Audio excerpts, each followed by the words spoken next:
Welcome to the Nonprofit SideKick podcast. Changing the world is hard work, and nonprofit leaders are wearing all the hats while herding all of the cats, and it can get really lonely. You could use a sidekick. We think of ourselves as your partners in mastering the unique balancing act of nonprofit leadership. Our goal is to provide insights, coaching, and direction for nonprofit leaders, both the heart and soul of nonprofit leadership and the nuts and bolts of nonprofit management. We're your hosts, Wendy Bertner And Stephanie Masters. Welcome back. Today, we are going to talk about the last two of the 5 balancing acts that nonprofit leaders have to accomplish every day. We're going to talk about leadership. We're going to talk about the 2 leadership skills that Jim Collins tells us that we need as nonprofit leaders. And we're going to we're really going to dive into the idea that leading in the nonprofit sector is very collaborative. It's collaborative with your board, it's collaborative with staff, you have partners, you have funders, and leaders have to have some special skills in the nonprofit sector in order to be really successful and lead sustainable organizations. So let's talk first about those 2 leadership styles or skill sets.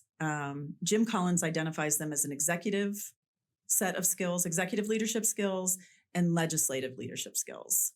And I used to use the example of what were our 2 presumptive presidential nominees. This is 2024, but one just dropped out. So that's not going to be quite the right example. But in the past, we could talk about one had very clear executive leadership skills and one had very clear legislative leadership skills. Executive leadership skills are exactly what you think they are. It's gathering up the information to make a decision quickly, making a decision, telling people the decision's been made, executing on that decision, being able to pivot when new information comes in. So you can see nonprofit leaders will need to have that skill. We all kind of need to have that skill in some capacity. The other side is the legislative leadership skills. And that is, you think about how do elected officials get things done? You can't just demand this is how we're doing it. You have to gather people together, convince them that this is a good decision to make. Sometimes you have to use political capital. Hey, I did you good last week. You're going to do me good this week. That's all part of having kind of legislative leadership skills. Now, when you're listening to this, you're cringing at one of those probably. So this is why we like to talk about it in terms of nonprofit leadership, that you have to have both and know when to use which. So you're going to be really strong in one area and you might have to kind of work on the other area. For me, I was stronger on the executive side and really had to learn how to be a more legislative leader, how to convince people to join me and not just expect them or tell them how to join me in the right decision. So I love the fact that you talk about the fact that all of us are going to feel comfortable with one, not necessarily both. And within the Clifton strengths, we want to talk about authenticity and being genuine. Mm-hmm. So for those of us that are cringing at the fact that you have to do politics with a little p, yeah, and build these relationships, is do it authentically. So, if you're somebody that is better at meeting someone one-on-one and finding that point of commonality, build your network that way. If you're somebody that really gets energy off of a group, focus on how you can come up with a commonality of the why within the group. You and I have done some work around one of the books called Impact Networks, and the power of being able to build your coalition around you to be able to achieve more, and being able to leverage those skills, I think, is really critical. Yeah. I love the way you put that, because it does feel really icky to me when I think about this legislative skills, and early in my career saw other people doing it well. And then I would try to do exactly what they did and it wouldn't work. It doesn't work. For whatever reason, I wasn't able to schmooze quite the same way. I did learn to control my face a little bit better, because that was part of it too. I had an early mentor that was like, you don't suffer fools well, Wendy. You need to, if you're going to become a leader in the nonprofit sector, you're going to need to accept people for who they are and kind of learn how to work with them. And that was the way I became an authentic legislative leader. Well, I'm not I strengthened my legislative leadership skills is to say exactly that. Like, I might not like this person. I might not like the way they do things, but I want them to be part of my circle, my coalition, to, again, do the work of my mission. I think it takes a lot of self-assessment and looking back at your history as a leader within the social sector. Look at where you've had success and where you've been challenged, and then find people who complement you that can help do that. I think of several of the networking events that you and I have attended together, and we have very different approaches about how to do that influence piece. So we know in our partnership, we're complementary. I plant you at a table. Yep. You make sure that the space is warm and welcoming. I go out for the hunt. Yep. I find people and I bring them back. And then we have this great conversation. I'm much more comfortable going out and having those initial conversations and engaging people just out of curiosity. It's my high learner. Yeah. And then bringing them back to be able to have those conversations. But it took us a while to sort of figure that out. I think at one of the first events, we were both expecting the other to do that. And so therefore we were wallflowers for the majority of the time. So I think it's important to talk about this is, you and I always say that nonprofit leadership is lonely. It's find your sidekick, find the person who complements, or the people that complement and help you fill out that space. Because in leadership, you have to have both of those. Yeah. And for one, it's like you have to develop the skill versus the one that's intuitive. Yeah. Yeah. And some examples of the legislative leadership skills is like the most basic example is fundraising, right? You can't walk in and demand somebody give you money. You have to convince them to give you money. You have to write a grant that is compelling. You have to have a pitch that is compelling. You have to be ready to answer questions, whatever that is. That's all legislative leadership skills. Mm-hmm. People who are strong on the legislative leadership side, who get into leadership roles in the nonprofit, will often find themselves asking the board and staff, should we do this? Should we do this? They need to figure out their executive leadership skills and their executive leadership style, because the staff in particular are looking at you as the ED or a senior manager level to make decisions. So at some point you have to make a decision and stand by it. And that doesn't mean stand by it to your grave. Like sometimes we have to change, but that can be hard for people who are really strong with legislative leadership skills. They want to do everything by committee. And while we do, 98% of things by committee in the nonprofit sector, you and a board chair are still going to be the people that ultimately have to make some decisions and have to hold people accountable for following through on those decisions. I want to talk a little bit about the leadership, the influential leadership that comes in at the staff level too. Mm-hmm. I'm thinking about, especially in the human services sector, one of the best strategies for recruitment and hiring was having those brand ambassadors, those people who had those skills that could speak intelligently about the mission of the organization, mm-hmm. to recruit the right people.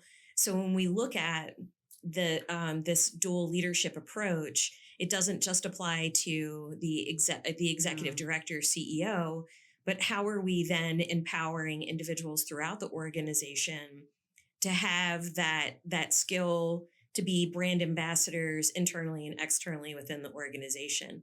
We work with one nonprofit where we just did an ambassador training, mm-hmm. where we were teaching them how to be brand ambassadors, to identify volunteers, to identify additional sponsors, donors, increasing education and awareness around what this organization does.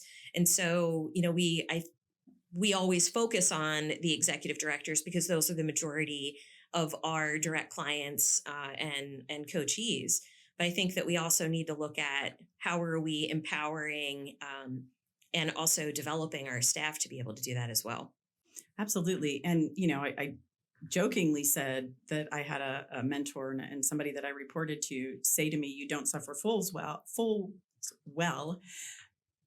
But that was also honest. She said that to me. And so she really helped. And we were friends. So I was able to take it as that. And, as a helpful mentor talking to me and saying, hey, if you want to get ahead, here are some things you need to be thinking about. So EDs might not have that kind of relationship where they want to say those exact words to somebody that reports to them, but identifying that in your staff and supporting them in their leadership journey is really important. But let's also turn it back to the board and talk about collaborative leadership as a concept and how it's very different from like a lot of leadership coaches or books you pick up out there are really focused on you as a leader and how you can be out there kind of telling the world what to do or making sure. But in this more collaborative, you're giving up some of that. You're giving up some authority. You're giving up some power. You're not giving it up. You're forced to give it up. So how does that work in the hierarchy, I guess? Bring the board into that hierarchy that you were just talking about. We've had a lot of success with working with boards to increase their self-awareness and then also understand how they collectively work together, because there's a culture that's created within a board along with the organization. So we've used either the Clifton Strengths Assessment or we've used the Predictive Index Assessment to really educate the boards on, okay, they're focusing more on the executive, or the other side is that they're more influential or they have those legislative skills.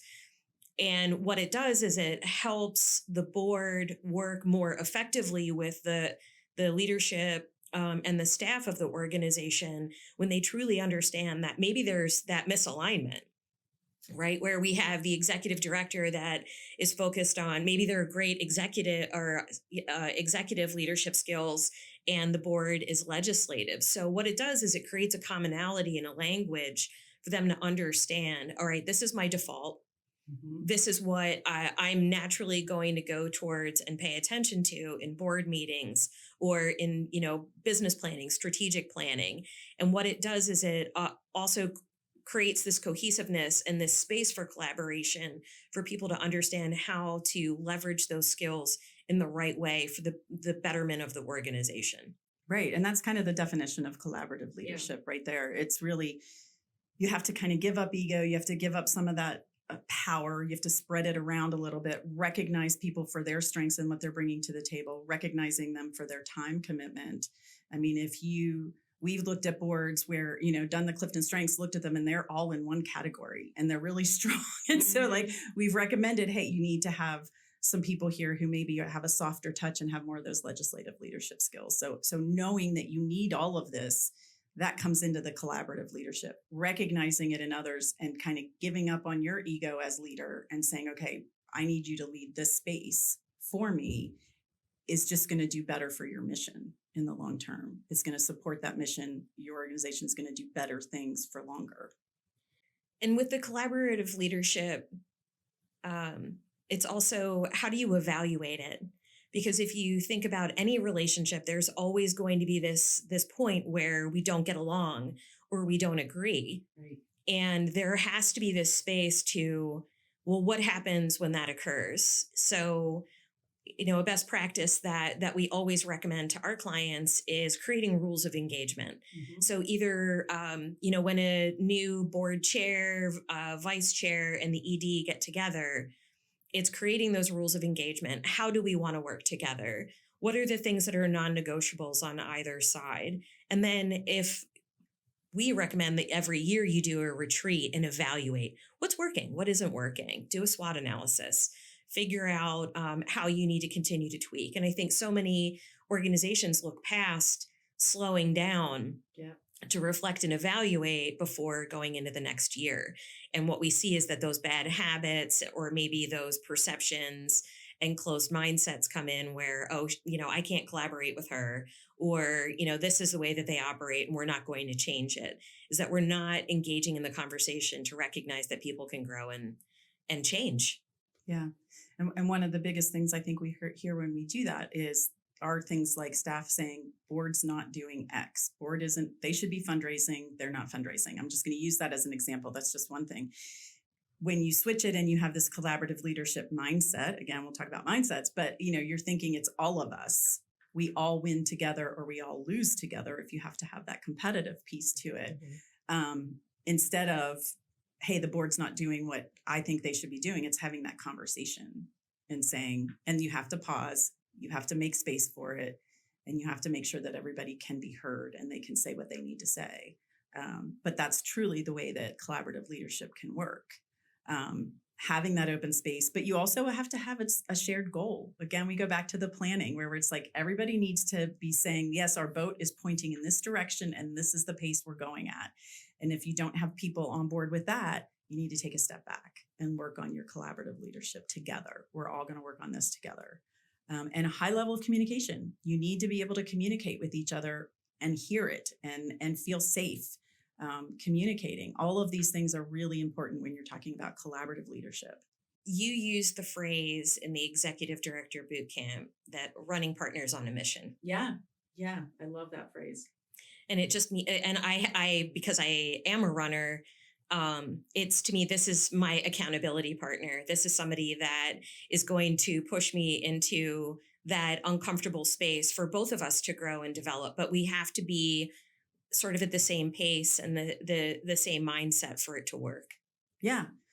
And that's the exact idea of it. I am not a runner. So for me, what I envision when I say that is like, you're in the pace car next to the runners. Yeah. Maybe. Or who's going to help me figure this out? Who's going to give me the water when I'm parched? Who's going to, like stop with me when I have to stop? Sometimes when I'm running, I just have to stop and you're probably still ready to go for another mile. So if I know that you're with me with this, we can be running partners on that same mission together.